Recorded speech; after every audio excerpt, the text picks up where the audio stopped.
Bagi aliran ini, fenomena kejahatan adalah suatu konstruksi sosial.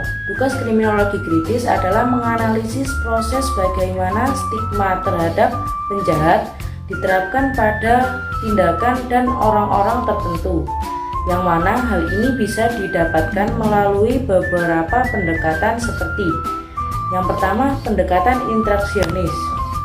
Pendekatan ini bersumber pada symbolic interactions yang diajarkan oleh Mack pada tahun 1963 yang menekankan bahwa manusia adalah pencipta dan sekaligus sebagai produk dari lingkungannya. Bentuk pendekatan ini berusaha mempelajari persepsi makna kejahatan dan alasan suatu tindakan dan orang tertentu bisa didefinisikan sebagai kriminal oleh suatu kelompok masyarakat. Konsep ini memandang kejahatan sebagai suatu tindakan yang berbeda dari tindakan normal yang ada dalam masyarakat, dan terhadap pelakunya diberikan reaksi sosial yang negatif. Dengan demikian, siapa yang akan dipandang menyimpang atau tidak bergantung pada masyarakat itu sendiri. Yang kedua, pendekatan konflik. Tahun 1970-an muncul yang disebut kriminologi Marxis. Terdapat beberapa penulis yang menentang istilah kriminologi Marxis ini. Menurut Paul, ada teori yang membahas tentang kejahatan baik dalam eksistensinya maupun yang dapat dikembangkan dari Marxisme yang ortodoks. Teori konflik tidak sama dengan teori Marxis. Terlebih, ada tanggapan bahwa aliran kritis sama dengan aliran Marxis. Tahun 1976, dalam perkembangan lebih lanjut, Reid menyatakan bahwa kriminologi Marxis mendasarkan pada 3 hal. Yang pertama, berdasarkan pekerjaannya, hukum mencerminkan kepentingan dari ruling class. Yang kedua, perbuatan kejahatan akibat proses produksi dalam masyarakat.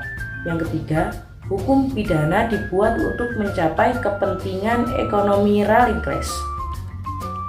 Sedangkan yang non-Marxis, nilai dan teori konfliknya memandang bahwa di dalam setiap masyarakat selalu terdapat konflik nilai dan kepentingan di antara bagian-bagian dalam masyarakat. Penyelesaian penentangan atau konflik tersebut akan dipengaruhi oleh kekuasaan dari kelompok-kelompok yang bertentangan, sehingga perbedaan aspek dan maknanya relativity akan membawa berbagai implikasi dan teori, riset dan prakteknya. Dalam perspektif aliran konflik, baik yang non-Marxis maupun kriminologi Marxis berargumentasi bahwa perbuatan kriminalisasi terhadap perbuatan adalah normal. Perbedaan mendasar dalam perspektif konflik yang memandang bahwa kejahatan antara non-Marxis dengan kriminologi Marxis adalah A. Menurut non-Marxis, kejahatan sebagai tindakan normal dari orang-orang yang tidak memiliki kekuasaan yang cukup untuk mengontrol proses kriminalisasi dan dalam perspektif perilaku menyimpang. Kejahatan dipandang dari perwujudnya kebutuhan masyarakat untuk mengkriminalisasikan perbedaan. Menurut kriminologi Marxis, bahwa kejahatan bersifat patologis. Hal ini demikian berdasarkan pada konsep Karl Marx bahwa orang menjadi demoralis dari subjek untuk segala bentuk kejahatan tindakan yang tidak senonoh apabila di dalam masyarakat mereka ditolak peranannya sebagai produktif. Perilaku yang patologis tersebut berupa batasan ilmiah sebagai perbuatan yang merugikan masyarakat atau tindakan yang memperkosa hak asasi manusia yang dapat meliputi kejahatan lapisan bawah maupun lapisan atas.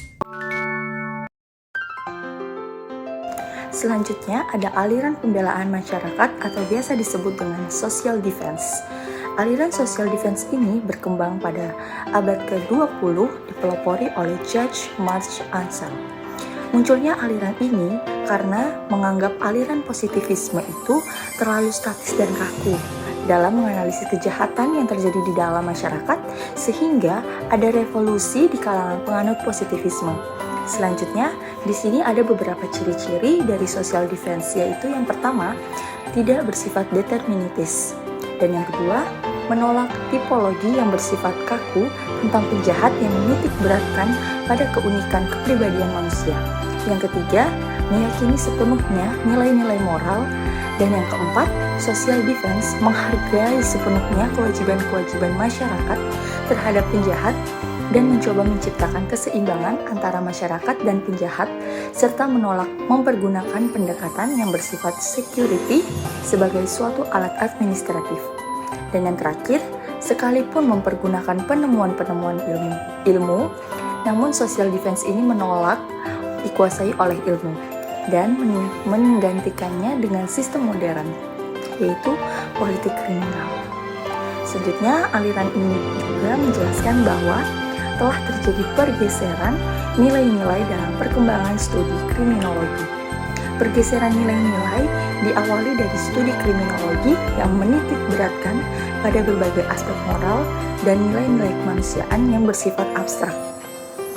Namun demikian, aliran social defense ini tetap masih menghargai nilai-nilai moral pada kehidupan masyarakat dalam arti bahwa perlakuan terhadap penjahat itu tidak lagi sebagai objek sarana peradilan pidana, namun diperlakukan sebagai manusia dengan integritas kemanusiaannya.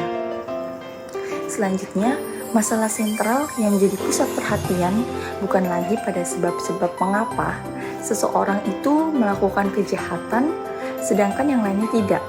Akan tetapi, mengapa perbuatan seseorang itu ditetapkan sebagai suatu kejahatan sedangkan yang lainnya ini tidak. Sehubungan dengan hal ini, Austin Turk mengemukakan bahwa pusat perhatian kriminologi bukan lagi pada the criminal character of behavior, akan tetapi pada the process of criminalizing behavior.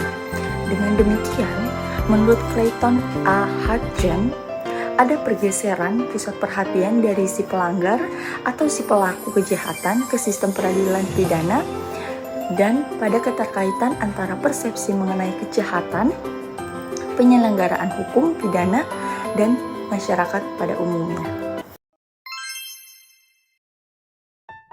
Selanjutnya, aliran kartografi. Pada abad ke-18 menjadi awal terbentuknya aliran kartografi. Aliran ini muncul karena adanya ketidakpuasan terhadap aliran klasik. Aliran ini berkembang pesat di Prancis, Jerman, dan Inggris dan dianut oleh beberapa tokoh seperti Quillet dan Jerry. Hal yang perlu diperhatikan dalam ajaran ini adalah penyebaran suatu kejahatan di wilayah tertentu berdasarkan faktor geografis dan sosial. Bagi penganutnya, mengartikan kejahatan sebagai wujud dari kondisi sosial yang ada.